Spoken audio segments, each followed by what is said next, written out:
কোয়েল পাখিকে সঠিক সময়ে সঠিক খাবার দেওয়া তাদের সুস্বাস্থ্য ও বৃদ্ধি নিশ্চিত করার জন্য গুরুত্বপূর্ণ। সাধারণত কোয়েল পাখিকে তাদের বয়স অনুযায়ী খাবার দিতে হয়। কোয়েল পাখি 0 থেকে 3 সপ্তাহ পর্যন্ত এই সময় তাদের দ্রুত বৃদ্ধি হয়, তাই বেশি প্রোটিন সমৃদ্ধ খাবার প্রয়োজন।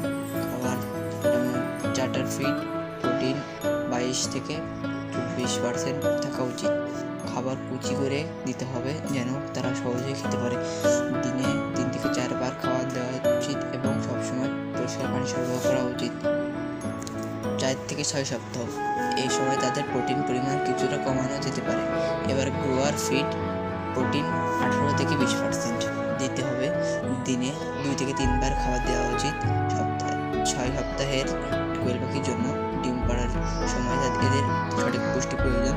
খাবার লেয়ার ফিড ব্যবহার করা উচিত। প্রোটিন 16 থেকে 18%, ক্যালসিয়াম বেশি। ডিমের খোসা শক্ত করার জন্য অতিরিক্ত ক্যালসিয়ামের প্রয়োজন হতে পারে, যেমন চুন বা ঝিনুকের গুঁড়া বা ক্যালসিয়াম জাতীয়